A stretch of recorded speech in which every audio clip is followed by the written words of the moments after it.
Good morning, welcome back. It's my pleasure this morning to have with us Francesco Vigano, who really, I mean, it's one of the column of this was one of the column of this university. Unfortunately, we have lost him, but to a better cause, which is the Corte Costituzionale. So Francesco is currently serving as constitutional judge here in Italy, but I want to remember that for many, many years was full professor of criminal law here in Milan University, and for brief in Bocconi University, where he's still on hold. So thank you, Francesco, and the floor is yours. Okay. Okay, thank you very much, Chantal. Thank you very much, Florian, for inviting me to this exciting meeting, and thanks to the Humber Foundation for co-organizing this event. I've been asked to give a keynote speech on constitutional issues arising from a possible domestication of international criminal law, but I think, honestly, I don't have the necessary skill, experience, and knowledge on this particular field to give anything similar to a real keynote speech. What I can just try to do is to share with you some couple of thoughts on some of the Italian constitutional law issues that could arise when fully implementing the Rome Statute in our legal system. And obviously, what I'm going to say will only express my personal and offer provisional opinions and do not necessarily reflect the opinion of the court of which I'm a member. Okay, just to start, I would like to stress that while speaking of constitutional principles in this context, a comparison with other legal systems which have already domesticated international criminal law, such as Germany, is certainly very helpful. However, we should keep in mind that every legal system has its own constitutional constraints, of course, which are unfortunately not necessarily identical in their concrete extensions and implications everywhere. One of the main issues, for example, is common to every legal system, and it is the principle of legality in criminal matters, which has often been mentioned in our discussions in these days. Yet, the Italian Constitutional Court case law has put a remarkable emphasis on this principle and has recognized it to an extent that often exceeds the common international standards and certainly those set by the European Court of Human Rights. Let me start, for example, by the issue of Riserva di Legge or Gesetzesvorbehalt, which is familiar to the German colleagues here, but is not recognized as such by the European Court of Human Rights. Every criminal offense must, under Article 25 of the Italian Constitution, be established on an act by an act of legislation. In principle, that means that an act of parliament is necessary, or at least an act enjoying the same legal force in Italy, namely a law decree, which has to be ratified by parliament within 60 days, or a legislative decree, which is enacted by government upon delegation by parliament. The Constitutional Court was adamant in its well-known Taricco cases in making clear that case law is not allowed to establish new crimes or to broaden the scope of the existing ones. And it is beyond any doubt, as far as I can see, that international law, whether customary or treaty law, cannot establish criminal offenses without the necessary mediation of the national legislation, of domestic legislation. This principle can, of course, be discussed, as Professor Acquaviva did yesterday, but it certainly corresponds to the constitutional law as it currently stands in Italy, so far at least. To what extent this principle is compatible with legislative provisions, such as Article 185 bis of our military criminal code for wartime, which was mentioned in discussion yesterday, which refer to international obligations to specify the content of an offense or even to set forth the single elements of the offense, is a very questionable issue at the current stand of constitutional case law in Italy. And by the way, the compatibility with the principle of legality in criminal matters of the use of the blanket reference or legislation by reference technique in the definition of an offense was extensively addressed in May 2020 by the European Court on Human Rights in an advisory opinion delivered following a request by the Armenian Constitutional Court. And this opinion sets probably a minimum standard of protection of the principle of legality in criminal matters in Europe, without prejudice, however, of the possibility for a higher standard of protection to be set at the national and at the Italian level in particular, according to Article 53 of the Convention itself. It's clear, however, that the enactment of such provisions referring to international law for the integration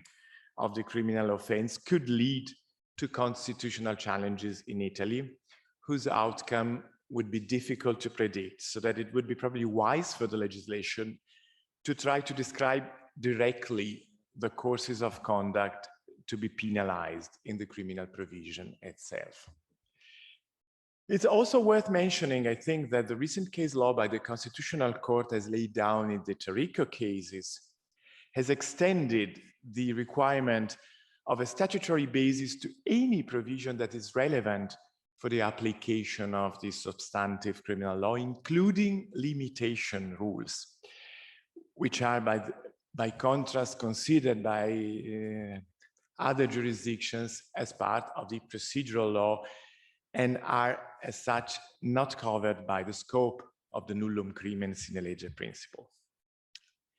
As all my Italian colleagues here certainly know, the court went as far as to consider that the requirement of a statutory basis in criminal matters works as a counter limit against rules and limitations set forth by the Court of Justice of the European Union case law.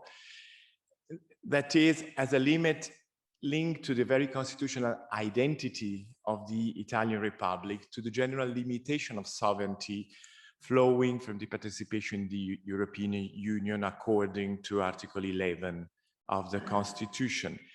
And it is easy to predict that the same principle could be affirmed in respect of customary or treaty international law to which Italy is bound accordingly, respectively, Article 10 and 117 of the Constitution, but within the limits marked by the respect of the basic principle of the constitutional order. A different question raised by Professor Annoni on Thursday is whether the Constitutional Court could strike down in an incidental proceeding brought at the public prosecution request the conflicting domestic law limitation because of their incompatibility with customary criminal law, with customary international criminal law, of course. It would be improper for me to predict the outcome of such a case, given my current position. I would just point at a possible obstacle, and namely the necessity to fill the gap which would be created by a hypothetical decision by the court to strike down the national limitation rule. If rules on limitation should have a statutory basis, it's not immediately clear to me whether the rule applicable to the case at issue, and namely the rule of imprescriptibility for the crime, could itself be based on international customary law. And in any case, since one of the essential parts of the principle of legality is non-retroactivity of criminal law, such a rule could never be applied to the defendant in the trial where the constitutional question has been raised. It should be acquitted in any case. And so to avoid any doubt, a rule on imprescriptibility, which already exists in Italy with respect to the offenses punishable with life imprisonment, should be probably explicitly set forth by statutory law and should work as such only pro futuro. A second feature of the principle of legality, which is closely related to the former, but is conceptually different, which is surely relevant in our context, is the Lex Certa Principle. A criminal provision must be worded in a sufficiently precise manner so as to enable the addressee of the norm to foresee its possible application, including the sanction that might be imposed on him or her for the crime. And again, in its case law, the Constitutional Court has highlighted an additional rationale to the principle, namely the separation of powers between legislation and judiciary in this case. Lack of precision in norms empowers courts to draw themselves the line between criminal and non-criminal behavior, thereby usurping a task which the Constitution only confers to the legislature. Of course, this constitutional requirement cannot be overstretched, since no provision could be drafted in such a way as to eliminate any doubt about its interpretation, about its scope of application. As held by the European Court in its jurisprudence, the penumbra of doubt in relation to borderline facts does not in itself make a provision incompatible with Article 7, provided that it proves to be sufficiently clear in the large majority of cases. This principle was expressed in Cantoni versus France, for example. Yet, the recent Italian Constitutional Court's case law has made it clear that the addressee of the norm should be able to foresee how possible criminal liability based on the text of the criminal provision itself. This principle being linked under the Constitutional Court's perspective to the prohibition of analogy at the detriment of the accused,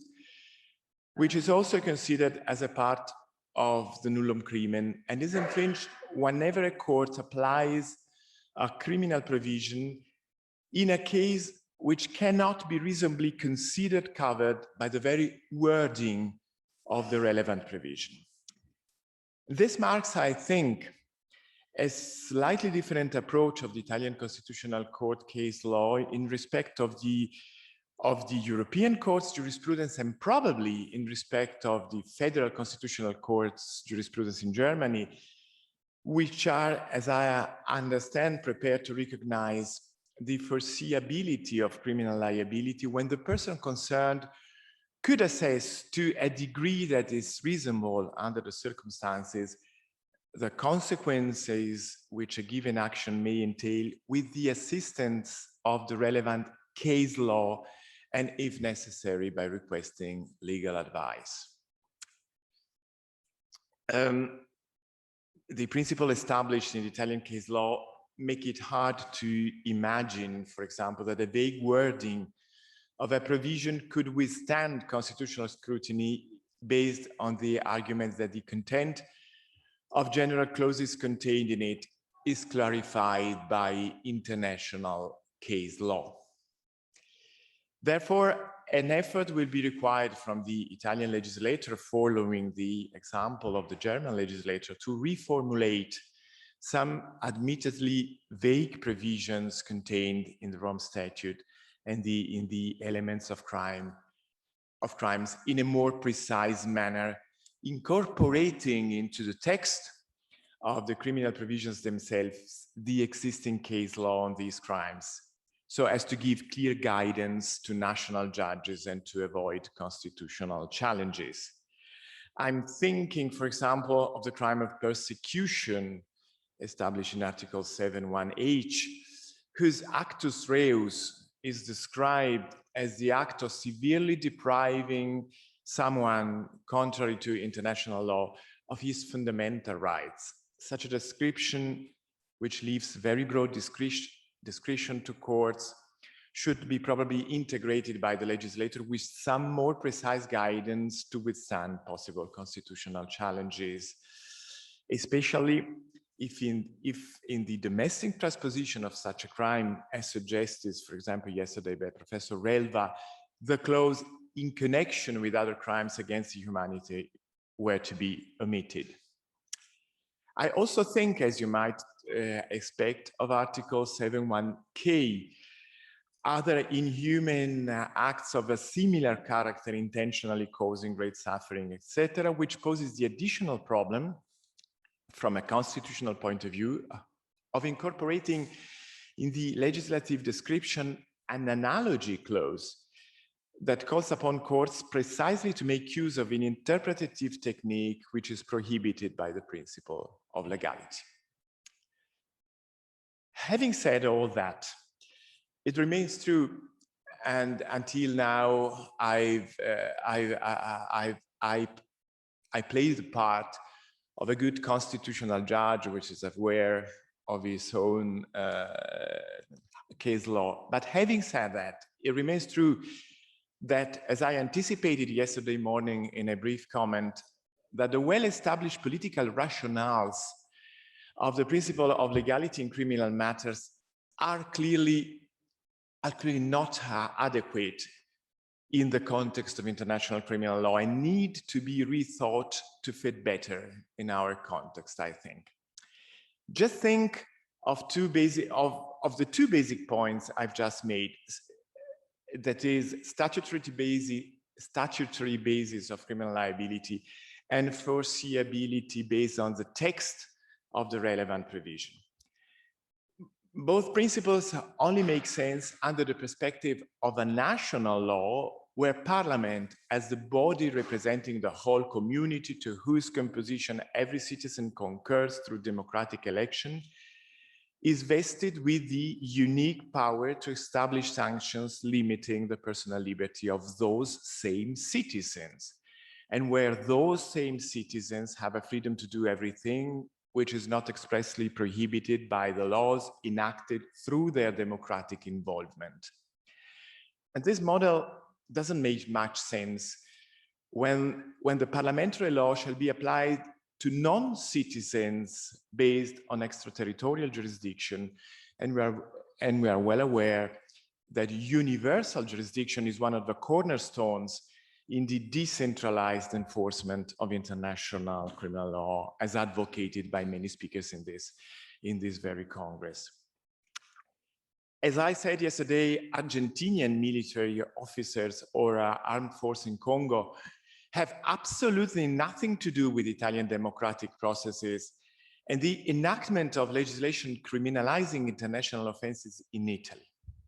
and have no reason whatsoever to receive a fair warning about their conduct from the wording of an Italian provision.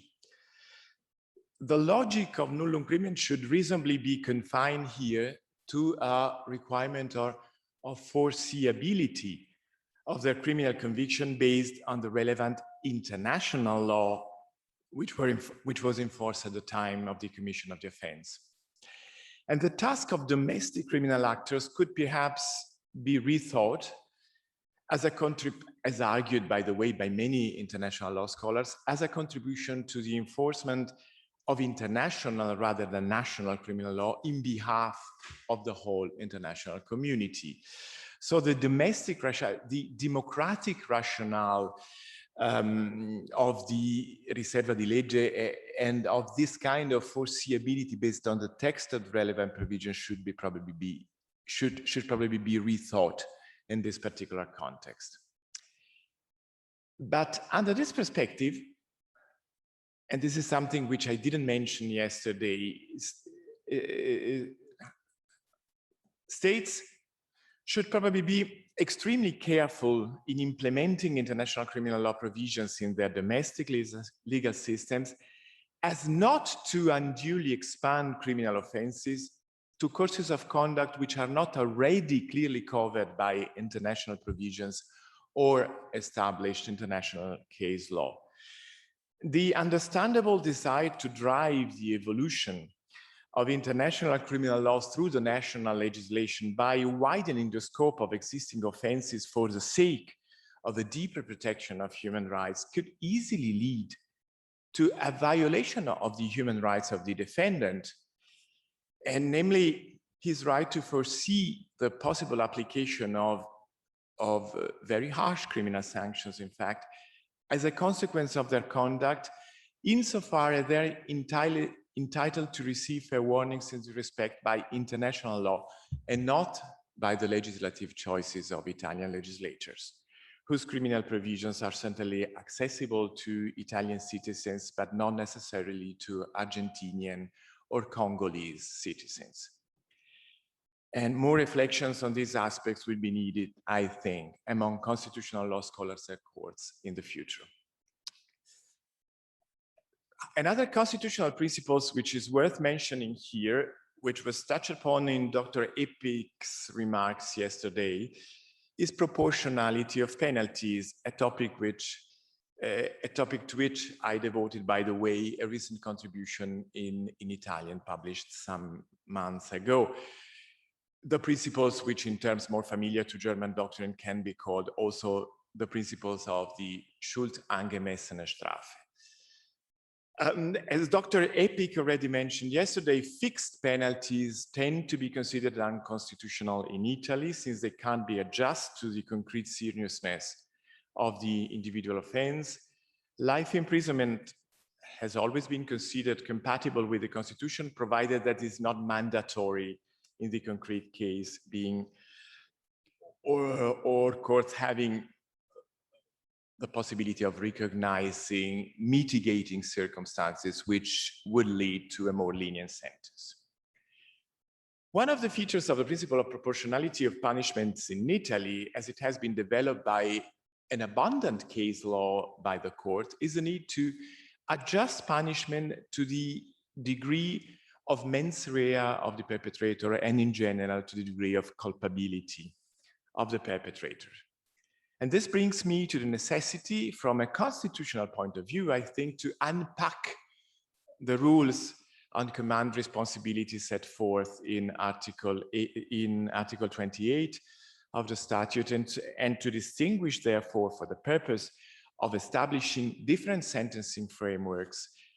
between intentional liability and mere reckless or negligence culpability. A common sentencing framework for all these forms of command responsibility would certainly not withstand constitutional scrutiny based on principles set forth by the case law of the Constitutional Court since 1979 in a case concerning a provision contained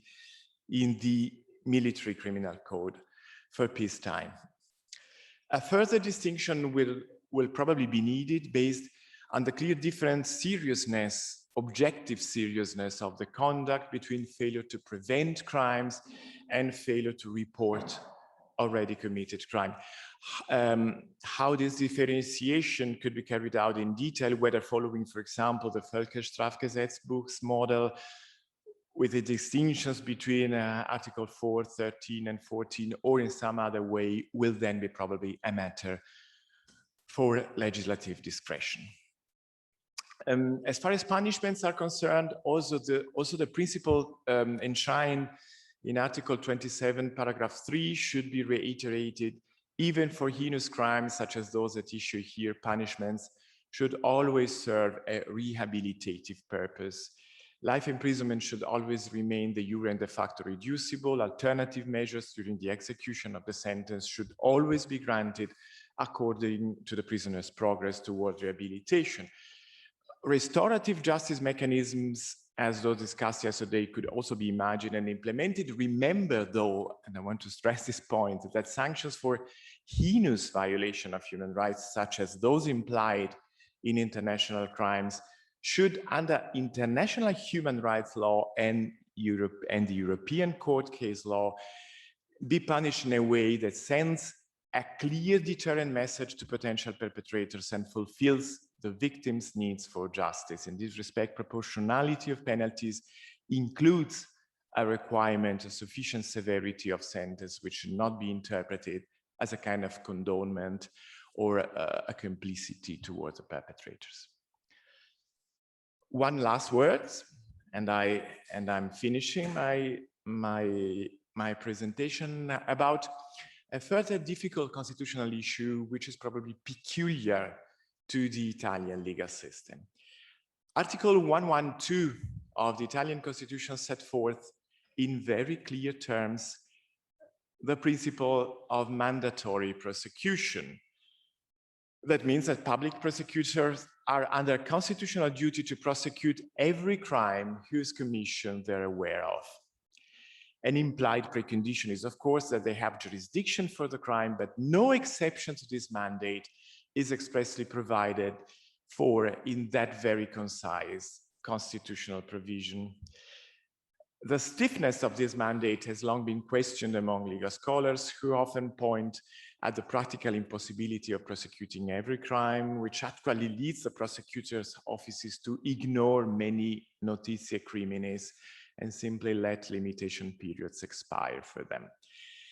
But the constitutional mandate could rise, as far as I can see, to special problems as regards international criminal law provisions, which aspire to be enforced everywhere in the world according to the universal jurisdiction principle.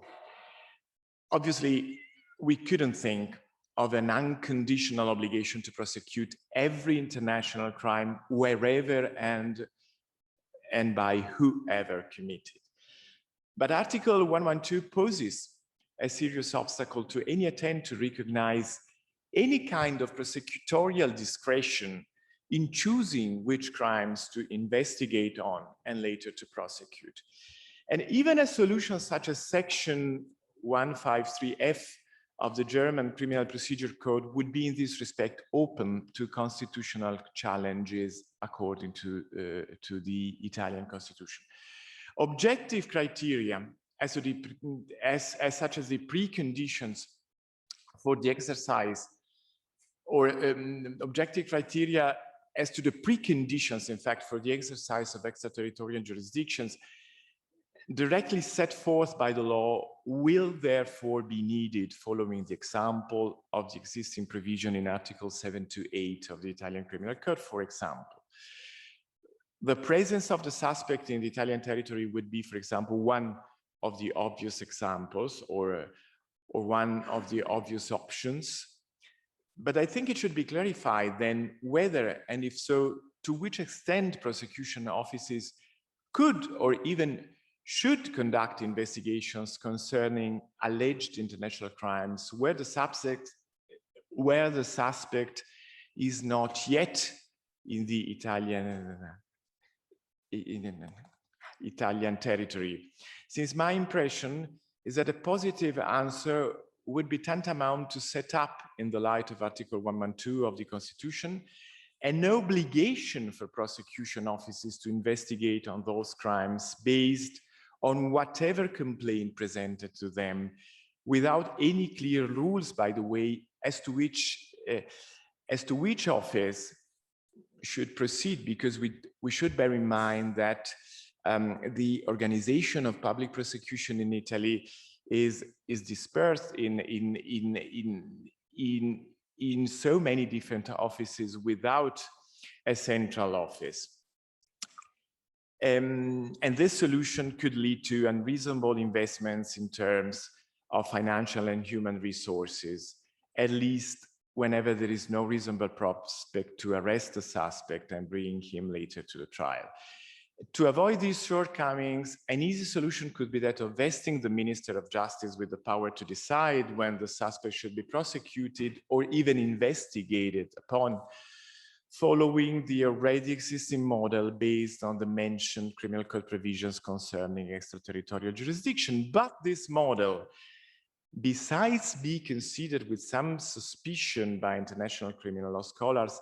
is itself very controversial among constitutional law scholars, who consider it not to be in line with the very logic underlying Article 112 of the Constitution, which is precisely that of ensuring to everyone an equal application of the criminal law without undue interferences by political institutions, so that Such a legislative choice, although upheld in all judgments, in fact, by the constitutional courts, could itself give rise to constitutional challenges